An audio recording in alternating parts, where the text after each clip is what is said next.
2022లో జిల్లాల విభజన చేసిన తర్వాత శ్రీకాకుళం జిల్లాకి ముఖ్యంగా ఆదివాసులకు తీవ్ర అన్యాయం జరిగింది.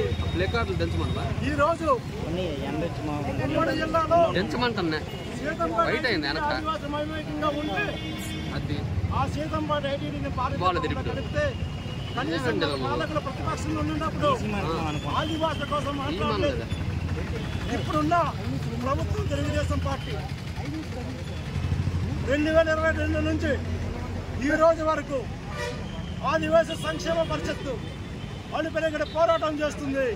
మా శ్రీకాకుళం జిల్లాకి ఐటీడీఏ స్థాపించమని గతంలో శ్రీకాకుళం జిల్లా కలెక్టరేట్లో సుమారుగా 72 గంటలు దీక్ష చేశాం. టెక్కల్లో బహిరంగంగా ప్రతి ఎత్తున ధర్నా చేశాం. అయినప్పటికీ కూడా ఈ యొక్క ప్రభుత్వాలు చలనం లేదు. మొన్నటి కూడా ఈ యొక్క రాజకీయ పార్టీలకు అతీతంగా ఈ రాజకీయ పార్టీకి వ్యతిరేకంగా మేము కూడా అసెంబ్లీలో కానీ పార్లమెంట్లో కూడా పోటీలు చేశాం. అయినప్పటికీ కూడా ఈ ప్రభుత్వాలకు చలనం లేదు. ఎన్నికల హామీలో నారా చంద్రబాబు నాయుడు ముఖ్యమంత్రి పాతపట్నం బహిరంగ సభలో మా ప్రభుత్వం వచ్చిన వెంటనే మేము మెలియాపుట్టి కేంద్రంగా ఐటీడీఏ స్థాపిస్తామని హామీ ఇచ్చారు.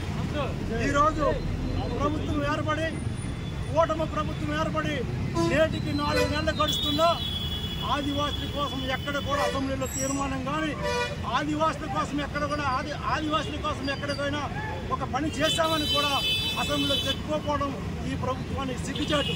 ఇప్పటికైనా మా యొక్క ఆదివాసి ఆత్మగౌరవాన్ని కాపాడుకుంటూ ఏదైతే మేము డిమాండ్ చేశామో మెలియాపుట్టి కేంద్రంగా ఐటీడీఏ కావాలని మేము డిమాండ్ చేస్తూ ఉన్నాం.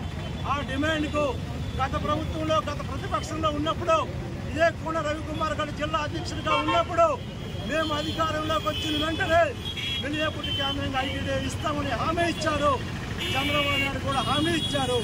హామీ ఎంతవరకు నెరవేర్చలేదు. కాబట్టి ఈరోజు అసెంబ్లీలో జరుగుతుంది. అసెంబ్లీలో తక్షణమే ఈ రోజు కానీ రేపు కానీ ఈ పార్లమెంట్ ఈ యొక్క అసెంబ్లీలో తప్పనిసరిగా తీర్మానం చేయాలని కూడా ఆదివాసీ సంక్షేమ పరిషత్ డిమాండ్ చేస్తున్నాం. 7 ఏళ్ల చంద్రబాబు నాయుడు ఇల్లు ముట్టడించడానికి కూడా సిద్ధపడుతున్నాం. ఎందుకంటే ఈరోజు పవన్ కళ్యాణ్ గారు బీజేపీ ప్రభుత్వం కూటమి ప్రభుత్వం ఏర్పడి ఈ రోజు వరకు కూడా ఆదివాసులకు ఎక్కడ కూడా న్యాయం చేసినట్టు ఈ 4 నెలల కనబడలేదు. మొన్నను బడ్జెట్ కేటాయించారు. బడ్జెట్ కేటాయింపులకు కూడా ఆదివాసులకు అన్యాయం జరిగింది. ఎక్కడ కూడా ఆదివాసులు ఎక్కడ వేసిన పొంగులు అక్కడే ఉన్నాయి. ఆదివాసులకు న్యాయం జరగట్లేదు.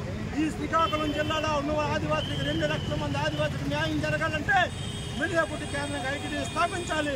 అన్ని యొక్క నిధులు కూడా ఆదివాసులకే కేటాయించే విధంగా తయారు చేయాలి.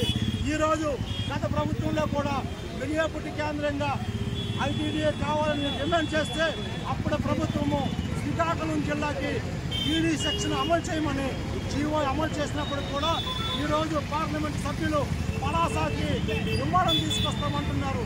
అయ్యా పార్లమెంట్ సభ్యులారా, దీని పలాసాకి విమానం కాదు, ఏదైతే ప్రభుత్వం